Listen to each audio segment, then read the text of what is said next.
Hey guys, this is your host, Deandra Chanel of the DC Power Hour, and we are here with an amazing guest and entrepreneur, Roman Pickett of EBT in Wick. How are you today, Roman?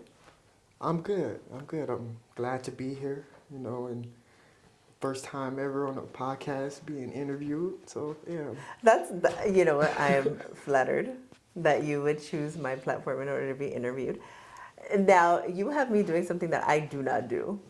Yeah, you told me earlier. Do I'm you so know what thankful that for that. is? Yeah, you wearing a sweater Okay, today. I am wearing a hoodie, ladies and gentlemen, and I don't do that. But she wearing my hoodie, and my hoodies are special, okay?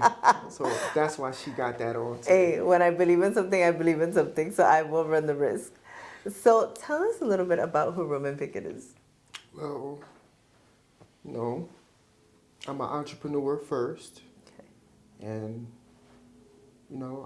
I work hard for the position that I'm in right now, Yeah. and I set real high goals for myself, and I wasn't always this uh, motivated and striving for greatness. I had to lift myself up and put myself in a different environment in order to really grow and Yeah. be myself and be more creative and get out my comfort zone. So what was it, do you think it was about your environment that you felt like you had to change? My friends, for Oh, one. yes. A lot of times, this is not like a new story. Like many people that I have encountered will always say, in order to get to where you need to go, you must change your environment. Yeah, A lot of times, it, yeah. it definitely helped. I had to see it to believe it, and definitely had to get out my comfort zone that way. Like, I knew if I fell on my ass, nobody would be there to help me. So I had to really keep going and, be strong. And here I am now. So let's talk about the very first time that you sat with yourself and you said, I want to do this. I want to be an actor and I want to be an entrepreneur. Hmm. What was the trigger? Well, dang, that's crazy. That's a good question. So I first decided that I wanted to be an entrepreneur when I was like 20, when I decided like, man, I need to start making more money, and I feel like I can make more money working for myself, and I don't want to pour into somebody else's business and get them rich without trying to pour into Absolutely. myself. Like, I figure if I can get up at 7:30 a.m. and go to somebody else's job, I can get up at 7:30 a.m. and work on my brand or business and, take notes. And I got a vision board, and I get up every morning and put stuff on my vision board and knock it out as I go for like my business, my personal life, my hobbies, whether it be for my acting, whether it be for my brand, anything. So you do a daily vision board. Yeah, and I always knock stuff off of it as I go. When did you start this? When I was like 21, actually. Uh-huh. Yeah. I didn't really start taking my life seriously until I was like 21. So like, Why a daily vision board though? because you know, things are constantly changing. Sometimes I don't have times for things, and sometimes I can knock off three things at one time. So I gotta update it constantly. Like, if I know I can do that today, I'll erase it. If I can do that tomorrow, I'll just wait till tomorrow, erase it, and I'll add new goals on there for the month. Oh, so you do a list. Yeah. So there's no like, because my definition of a vision board is the pictures of your goals and your dreams and what it is that you Oh want to no, do. because Your that's all in ultimate. here. All the pictures and visions are in here because I have big dreams, a Okay. big imagination. Okay. So as long as I'm taking those steps on my vision board to achieve those dreams, Yeah. that's all that matters. Okay. Yeah.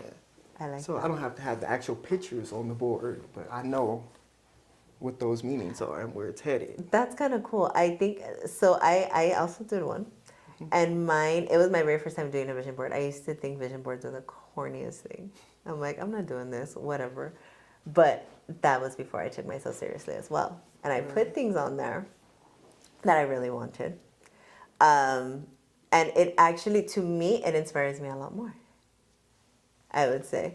So to have like that daily list of accomplishments that you've done Mm-hmm. and then erase off the accomplishments or even check off the accomplishments and add more, that's actually pretty dope. Because I have short-term goals on there and I have long-term goals on there. Okay. And a short-term goal can be as easy as, okay, like say 400 this week, or make sure I go to the gym 4 days this week, or, you know, just little stuff like that. Yeah. I set high goals for myself, so, you know, I gotta hit the gym, I gotta keep my mind sharp and my body sharp, and like my overall, my soul, like I gotta feed my soul and, you know, Yeah. keep it clean, you know. Let's talk about that, elaborate on that a little bit more. Because this is a show about fashion, but it's also about personality and image because obviously it makes everything, right? Right. So a lot of people don't talk about feeding the soul. So what I mean by feeding the soul is actually like doing things and being places where I feel happy, and like I don't like to show up places and be like, when am I leaving, or like showing up to a job and be like, I'm just here to do my hours and go Yeah. home. Like feeding my soul, I mean like doing stuff that I actually like to do, like going to pop-up events, selling my merch, talking about my brand, doing photo shoots, seeing people wear my brand, doing auditions, acting classes. Like I love being in my acting classes sometimes because I meet new people, we network, and I meet different people that are like directors, producers, PAs and stuff like that, and we collaborate and, you know, we make something. 'Cause, you know, that's what a producer does. You know, you put all the pieces in one spot. Yeah. And that type of stuff feeds my soul. That's That's what I like to do. Yeah. I like to travel. Last year I went to Mexico and Puerto Rico. Okay. Well, I went to Mexico for my birthday, Cancun, and then Puerto Rico with some of my homies like a month later. Okay. And it was so fun. Like, Oh, that's dope. I'm already planning my next trip. What's your bucket list trip? That's a good question. It's a big world. It's a big world. It's my playground. I don't really have like a... Wow, that's a very good question. There's so many places I want to go. It's like I want to see the pyramids, and then like I do want to go to Japan this year. Me and my Okay. girl was just talking about Shibuya, Japan. Okay, what's there? It's a lot of different stuff to do out there, and you know I don't know the language, but I just want to, you know, be around the culture. There's something a Experience the little Google culture. Translate could fix, you know what I'm saying? Yeah, but I had that problem in Mexico because I didn't know how to speak Spanish, and Yeah. I'm on the Google Translator, and it's like trying to find stuff and how much is this, and Well, depending on part of Mexico you go, like they have a lot of places where people are like English is their second language, but they're really proficient in it because it's such a heavy tourist spot. So I think every country has that. yeah. And in the area I was in Cancun, so you know when people go to Cancun, they like to stay at the resorts and be on the beach. But you know I'm a cultural man, so I like to be in the city. So I got an Airbnb and I was staying in a random neighborhood. You know it wasn't ghetto, but it was pretty decent. My pad was pretty decent. I had a balcony and I could see over everything. Oh, that's cool. Yeah. So let's get into one day you're sitting and you're like, I want to start acting. Wow, one of my homies called me one day. He's like, yeah, man, I need some extras, man. You know any girls that want to be on this show? And I'm actually with my girlfriend and her homegirl. So I'm like, yeah, man, how many you need? What do you... So I pull up over there and I'm at a movie set now. I ain't never been on a movie set before. Like, this was like 2 years ago. Okay. And he's like, yeah, man, I want to put you in this scene. You don't got to do nothing, this and that. Just, you know, just be chilling, normal daily life. And it was like a scene where they were in like this like trap house. Okay. And it was a lot of drama going on. So basically I was just sitting at a table and I was just messing with some stuff. And he gave me a couple lines, and then it was just so fun. Like, I had a lot of fun doing it, and like he paid me after. I was like, dang, really, you getting me this much for this? That's all I did. And he was like, yeah, man, like that was tight. Like, you really saved us. Cool. Like, you really came through for us today. Yeah, most extras, like it's normally like just for the exposure. So that's Right. cool that you actually had somebody else able to hook you up. But you know, So after that, like I'm telling him, like, yeah, man, like, how can I do more? How can I get into this? He's such a big time producer. He telling me like, oh yeah, I'm going to another movie set after this. It's called oh my man, it was just on the tip of my tongue. Well, anyways, he's like, yeah, we're going to a different TV show set after this. If you want to be an extra on there, you could. okay, It's like, okay, why not? So I go over there, mm, and it was a good experience. nice. So afterwards, he's telling me like, yeah, man, you need to start taking some acting classes, get better. You need to build your portfolio. You need an actor's reel. You need headshots. You need Yeah. experience and stuff like that. So I immediately got on it. Okay. Started building my portfolio, got my headshots in, like started building my reel, and like as I'm building my reel, it's like I'm meeting these production agencies and stuff like that, and I'm like, I wouldn't mind putting some money into it, you know, actual film, and then Yeah. somehow I got into filmmaking, and like that quick, all in 1 year, it all happened so fast. I mean, It's it'd be like, like that. Sometimes you I remember Dale, you have like, it yeah, in you. Dale Stelly. Shout out to him, Dale Stelly, because he the one who really put me on and put me Okay. in my first movie. Uh-huh. But he told me like, yeah, man, keep your foot on the gas. So I just been keeping my foot on the gas, and he invited me to a different movie set. It was called Trope. It's on BET Okay. Plus right now. It's a scary movie. It's pretty good. So I was Okay. on Trope. Okay. So he invited me to that. And then afterwards, I'm just networking and talking to different people. And I met this guy named Mark Anthony. Okay. And he put me on with a manager who currently represents me right now. Okay. And that was last year. So I just been growing from there. After I met my manager, like she's been pointing me in the right direction and trying to get me to open up myself and like expand my horizon. Like last year, I wouldn't have called myself a model or a designer. Like Yeah. I just be selling clothes. Yeah. And like I guess being a model come with owning your own brand because you gotta constantly wear your clothes and Yeah, you model do. it and take pictures. So, you know, I didn't really know that until, you know, I actually started being around and coming to fashion shows and stuff like that. I was like, oh shoot, like now I'm this, that, and that. I'm like, oh. And the modeling game isn't what it was. The modeling game is a lot more open than what it was like 20, 30 years ago. You know So, what I'm so saying? what do you mean by that? Like, more Well, the modeling game is a lot more open. They're a lot more free of the people that they bring on because they understand that versatility is where it's at. open? Okay. So if I have a model that's a 14, because as a designer myself, I focus on curvy women. That's my focus. Okay. You understand what I'm saying? I do. You have another type of audience, but the industry is starting to understand that. Right. And that's a beautiful thing because back in the day, it wasn't like that. Yeah, cause it's a lot There's of limitations. it's a lot of like street brands, streetwear brands that are also high fashion. People Yes. don't know that. Absolutely. And I like my agree brand is 100%. one of them, and it's pretty good because like I don't just target one audience. I got clothes for kids, infants, ladies, men's, all type of stuff. Bathing suits, track wear, jumpsuits.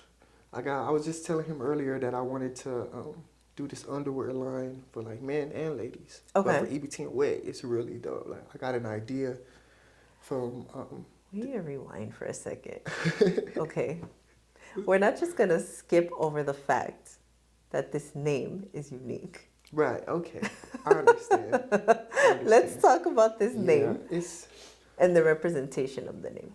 so I'm just imagine trying to be original and different in a world where everything has already been done. Yeah. So that's where you really gotta put on your thinking hat, be creative. Yeah. And the name, I didn't come up with the name myself. One of my older cousins had came up with the name when we were younger. Okay. And well, I was like 16 Okay. when he passed away. Okay. But we always talked about having like our own like fashion store and clothing brand. Like shout out Muska too. And yeah, you know, it was just crazy how it all happened. Like he's no longer with us, Okay. but I'm so sorry for your loss.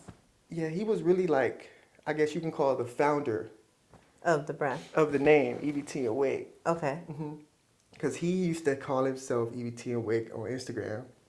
Then he changed his name, and then I changed my name to EBT and Wig because I was like, that was my big cousin. You know, I used to really Yeah. look up to him, and I thought it was cool. So Yeah. after he changed his name, I changed my name to EBT and Wig, and then he tries to change it back but couldn't, and then he changed his name to EBT and Jordans, and then like,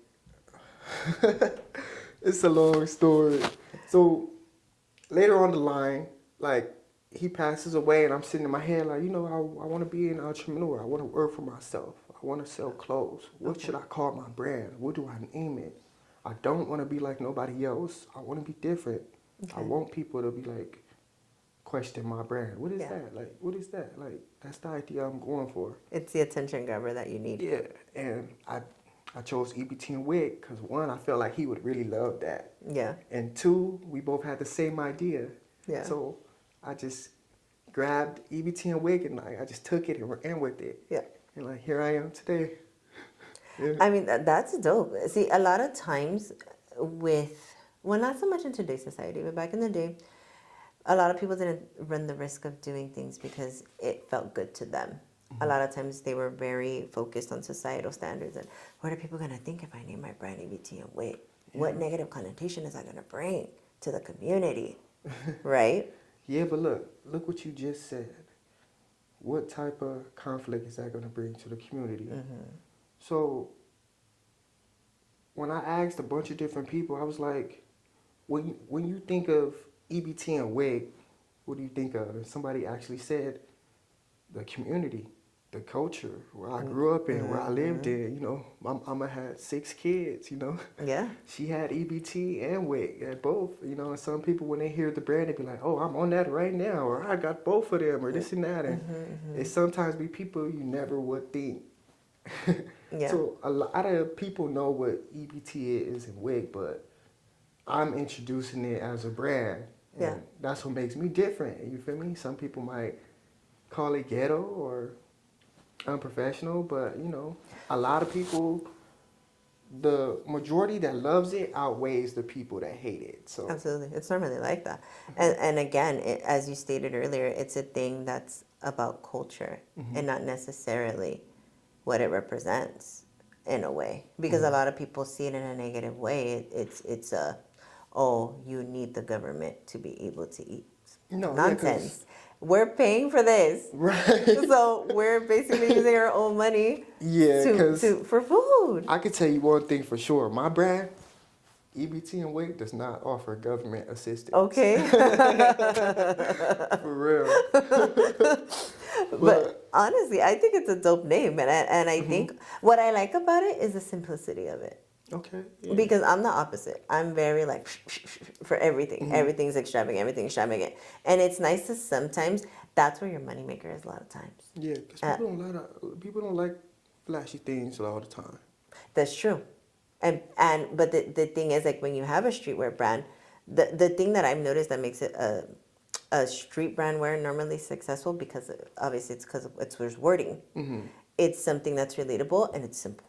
Yeah. Because people are out every day and they just want to throw on a shirt, they want to throw on some sweats and go. You might as well get something that's cute, attention grabbing, but simple. So I was at a pop-up event one day selling clothes, and just some words from some customers.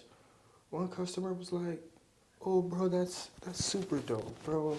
I need a shirt, bro. I love that so much." Like, but I can tell he was from the same background as me. That's why he related and loved it. But then there was another guy who was like, "Oh, bro, I wouldn't wear nothing that said EBT and Wig on it, like this and that." Like he felt like he was too good for it. But that's okay though, you know, because that was somebody who I know who ain't never had to struggle a day in their life. Struggle a day in their life. Yeah. So you know, it made sense. So it ain't for everybody. What is your thought on the rags to riches story? Because there's a lot of that, and it's very inspiring. Right. A lot of times, a lot of your bigger names are all. I started Right. from the bottom. We were on cash assistance. We did this, we did that, and then do Hmm. you see it as more of a motivator? Yeah, because there were times where I didn't have nothing. Like Yeah, growing up, like not to put my mom down, but everything I had, I got on my own. You feel me? Like yeah, when I turned like 16, it was really just yeah, me. I was outside, you know, doing things that I wasn't supposed to be doing, and until I turned a certain age and decided, like, you know what, I'm finna change my life for myself and go explore different options and do hmm what I want to do. And now I'm making good money to where I can like save and invest, and one day I can actually say like, yeah, man, I really made it out. yeah, I really came up because I didn't give up. I was consistent with my branding, consistent in my acting career and stuff like that, hmm and consistent in filmmaking. Like we have 2 projects that are being submitted to film festivals right now. very good. I'm so happy for And you you. guys can go check them out too on IMDb, or Yeah, just search up Roman Pickett and you yeah. can see both projects. How does that make you feel? It makes me feel good because like a year ago I couldn't talk about this. Hmm Like a year ago, if I would have told you I was this and that, I wouldn't have nothing to show for it. hmm And it's like now I have a lot to show for it. It's like if I tell a person I do this, and I'm like, oh really? Like, look. That's cool. Okay, this is a topic I have not covered yet. Um, a lot of times, do you feel that a lot of people who are famous strive for it because of something they lacked in the past?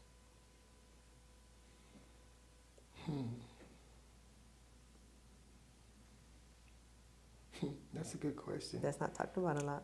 I mean, me personally, like,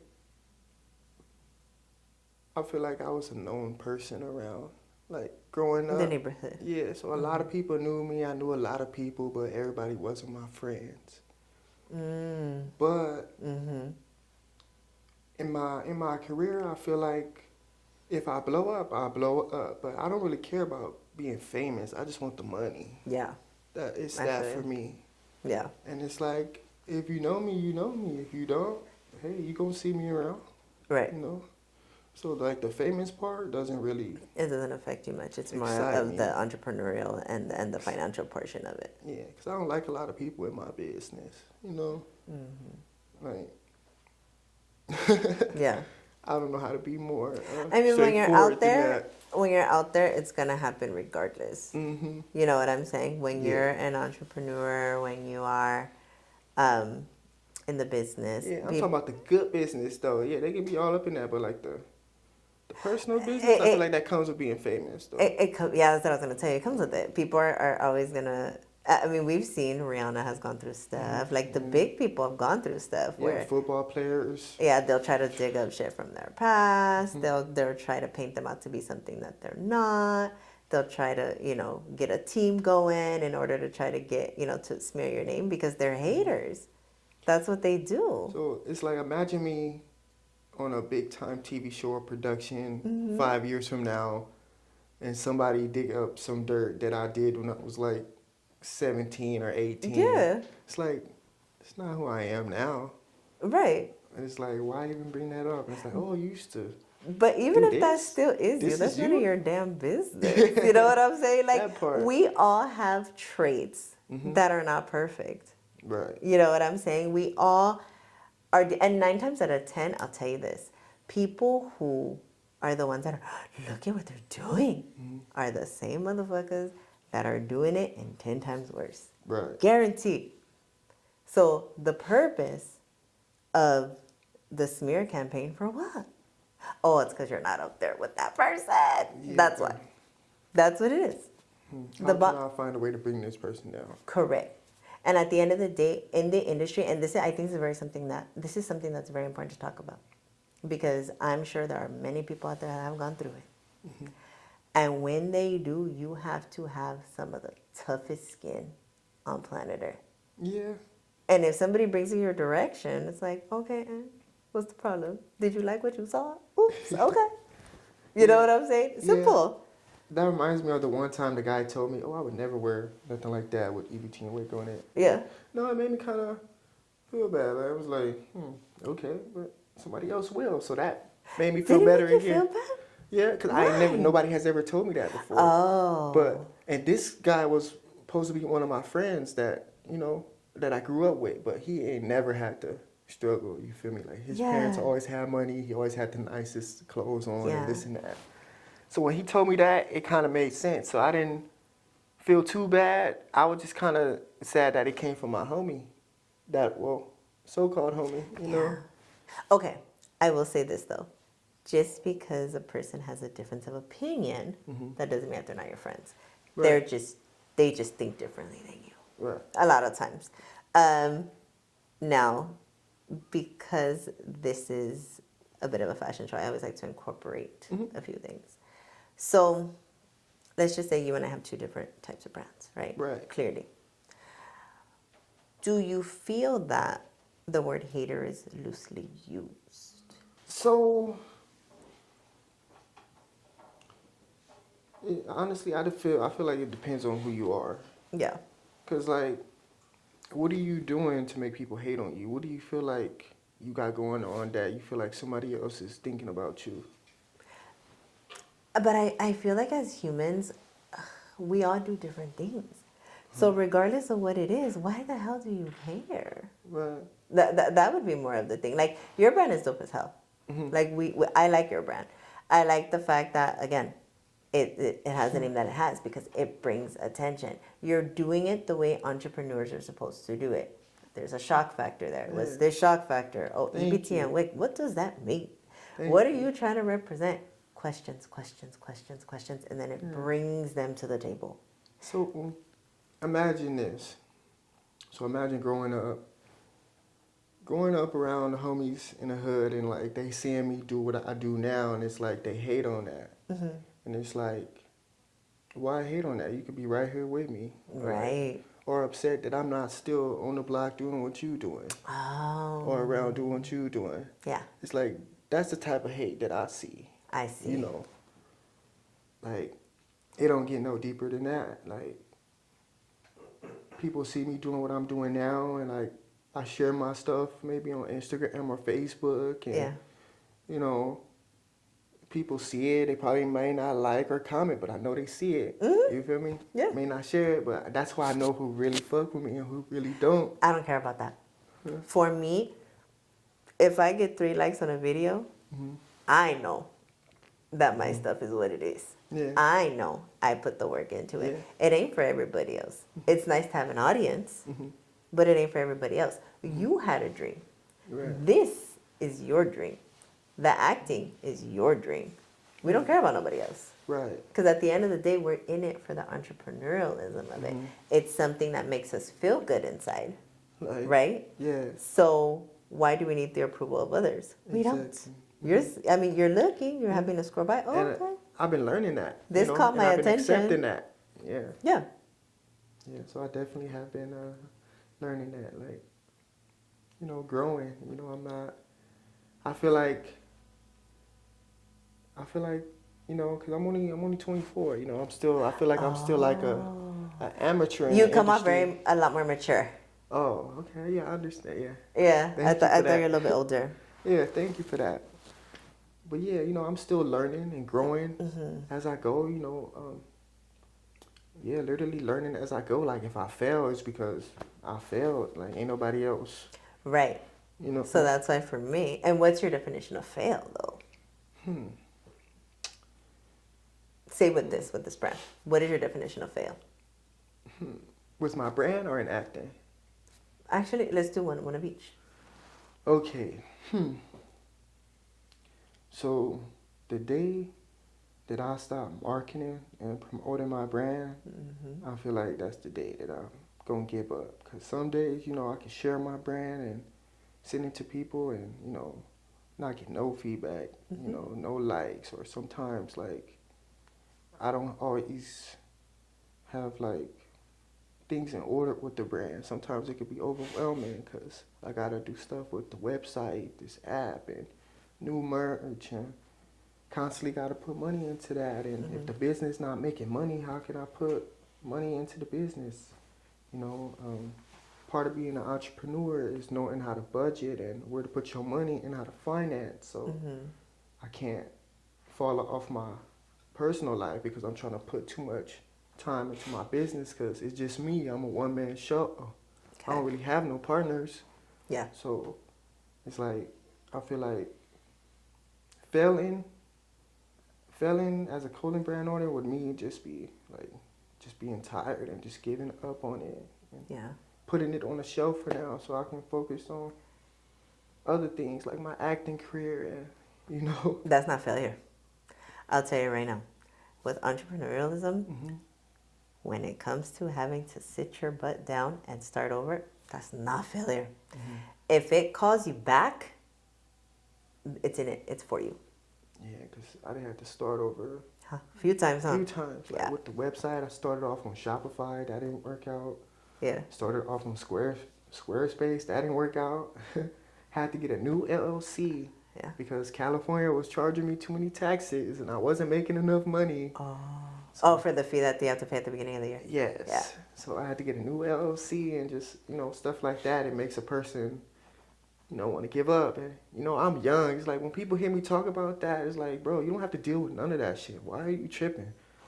You don't have to deal with none of that shit. Yeah. I do. Yeah.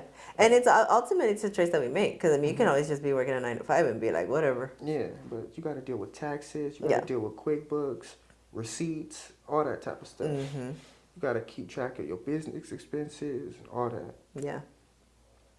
Now, I would say, what would you say would be 5 things for an entrepreneur to really focus on and look out for in order to have a successful business?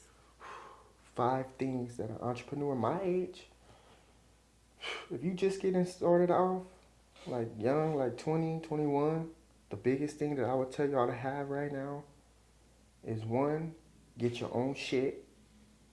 2, credit. That should be number 1. Your credit should be number 1, but I had to tell you to get your own shit because you don't want to be pouring into yourself and staying with somebody or don't have a car. Depending on somebody else. This and that. So that's why I said get your own shit. That way you don't have to rely on nobody. And then make sure your credit is good. Because that business funding is going to help you out a lot in the long run. For sure. What about business grants? Business grants? Business grants and like business loans and things most definitely. Like that comes with like your credit. So for instance, like if you've been doing business without an LLC, there's certain criteria that you need to meet to get business grants and stuff like that. And like people who want to know that, like I show them how to do that because that's what I did. You know, starting off and, you know, funding my business and stuff like that. So credit is a big thing, and a team too. Yeah. Build a solid team, whether if you have like, so I'm gonna put it this way. I'm the owner, but I have photographers, I have models, I have manufacturers in different countries, and my manager, she's tapped in with like LA Fashion Week and New York Fashion Week, so I can constantly get promo and networking and marketing and stuff like that. So that's what I mean by like build a solid team and a foundation. That way you're not just doing everything by yourself. Yeah. Branding and manufacturing. That is something that a lot of people do not discuss, and the cost of that. Yeah. Now, what does a day in a life of Roman look like when he has to get on the phone with the distributors, the manufacturers, and say, hey, I need this. I need this amount of sets for boys and girls. I need these colors. I need 5 different sizes because I can't just sell clothes for the little people. I need 2X, from small to 2X. Yeah. And those conversations be like, okay, so get to the price. Get to the price, man. You already know what I need. Tell me how much I owe you. Then I gotta drop a down payment, and then I gotta drop the rest after they're done with it. And Them heart-wrenching conversations about how much it's gonna be is like, I'll be crazy. ready to place the order, but I don't have a grant funding or enough funding right now. And Yeah. then I gotta wait until I get some money to make a new drop or something like that. And, Yeah. you know, when the business not selling quick enough, I gotta sometimes fund the business out of my pocket just so I can stay consistent. You know what I'm saying? So I won't lose that momentum. Yeah. Like it happens. It happened a few times. I had to, you know, spend a few grand out of my pocket just so I can keep my brand image afloat. You know Yeah. what I'm saying? What do you say about what you do in a world where, number one, we have Amazon. Number two, the fashion market is so saturated now. It is insane since COVID. Because I started doing business in 2016, so it wasn't so saturated back then. Yeah, because now people are doing a lot of online shopping and not walking into stores and stuff like that. So that's a big reason why I've been trying to get my website up and running. Because I know for sure that I'll have a up and running website before I have me a storefront. Because people be able to shop everywhere. Yeah. Everywhere. Like I got people asking me for merch in New York and Miami and Texas and places like that. Yeah. Like, Online versus pop-up versus brick and mortar. so pop-ups are real convenient. Like I could go to a pop-up location and I might not sell no merch that day. I might sell like 10 sets that day. You never know who you're gonna meet at a pop-up event. Like I done been to Black on the Block. I done been to the LA Center. I done been to different pop-ups in like Victorville, San Bernardino, and one of my homie Russell Red, yeah, he be doing different pop-ups and stuff like that in LA. So I'll be going to his group. Like I'll pitch a tent, like one of those I forget what a canopy. And I have my table and my sign and all my merch and my Yeah. racks and stuff like that. Yeah. I'll just be outside selling merch. Presentation. So that's a good one. So elaborate more on that. Like So, when I first started, I had this little ugly white and blue canopy that had nothing on it. Ugly. Okay. that's crazy. Ugly. Yeah, I want to show you some pictures so bad. The rack, everything was just a little on the So not so cute side. that's crazy. You said that because I had that story is so true.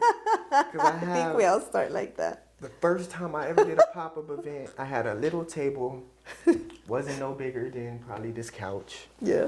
and I had my fold-out chairs, and me and my lady was out there, and I had about like a few sets left, a few shirts, Yeah. and I had my canopy, just the canopy, and my little table under the canopy, and my chairs, and my merch on the table, and it was just real. You could tell I was just a real amateur. I Just was getting started.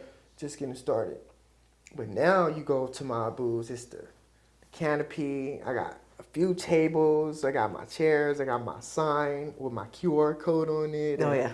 different merch. I got the racks and stuff out. And yeah, just look more, A lot more professional. yeah, like, oh, okay, you know what you're doing. Yeah. Have you? I personally think that the personalized canopies are the best investment. Yeah, I don't got one yet, but Oh, I wish I did. I do it because honestly, for some reason, people take brands a lot more serious when you have that personalized canopy because it shows that you're investing into yourself and into your business, Right. and it shows that your merchandise then represents your presentation. That's why I asked. Right. Oh, okay. I see what you meant by presentation now. Yeah. So the first time that I did a pop-up, my presentation was not the best. We've all been there. But now if I do a pop-up, my presentation is on point. Right. People see me. Like I don't have the custom canopy yet, but You'll get my there. setup is pretty dope. And the amount of speed that you pick up as you go, like throughout the time that you, because I remember when I used to do my first pop-up, it used to take me like an hour to set up. Yeah. And now it's like, choop, choop, choop. This goes here, bam, bam, bam, let's go, we're done. So I follow this guy named Desto Dub Okay. on Instagram. You know, he gave me a lot of ideas. You know, he keeps me going and inspiring me with this clothing brand shit. Like, cause he got a street brand too, Okay. and his brand is called Awful Lot of Cough Syrup. I don't know if you heard about it, Uh-uh. but it's really booming right now. It's a Okay. streetwear brand, and Okay. yeah, it's really booming right now. And you know, he offers classes to people like me that want to build their brand and young entrepreneurs and stuff like that. And he gives us tips and advice. And I just be following him and I be seeing how he does it and how he moves, what he does with his marketing and his models. And like, you know, and I be like, oh yeah, I want that for myself. Like, okay, that's tight as fuck. Like, oh, I can't wait to drop something like that. Like, ooh, I want to do that too.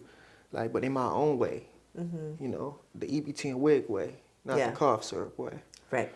But yeah, like, I want to take his ideas and make them EBT and wig, if that makes sense. Yeah, make it, do it, but tweak it in your own way. Mm-hmm. So what is next for Roman Pickett in general? What can we look out for? So I have 2 upcoming photo shoots. So I have one, well, I'm doing 2 tomorrow. One that my manager set up, and then another one that I'm doing on my own for my brand.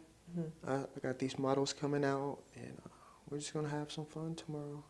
So right now, I'm in the process of updating my portfolio with like new headshots and getting my actors reel complete.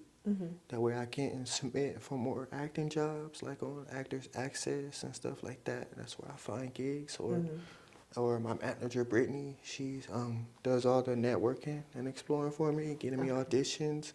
I'm waiting to hear back from an Under Armour commercial that I just did. Congratulations. Thank you. Yeah, I was sweating doing that one. I ain't even gonna lie, that was like my biggest audition that I ever had. Yeah. And yeah, I'm constantly working on myself, taking acting classes, trying to find speaking roles, speaking gigs. I'm really just been focusing on like my acting career and like building my brand. Yeah. So like in the near future, you might catch me like at a pop-up event somewhere in LA selling clothes, or probably like on a movie set helping out, producing, and you know, filmmaking, just learning, waiting until I get that role, you know, that I can audition for and it'll stick, like, cause I feel like if I can land a role on a TV show or like a movie, like that's gonna be like That'll be it. That'll be my big break. It's only gonna be up from there. Yeah. So I just being consistent, and I know it's gonna come. So that's why I just gotta make sure my portfolio is on point. My actor's reel, when I meet these directors and casting directors, my reel is on point. And yeah, like I've been learning a new language too. And it's just different, you know.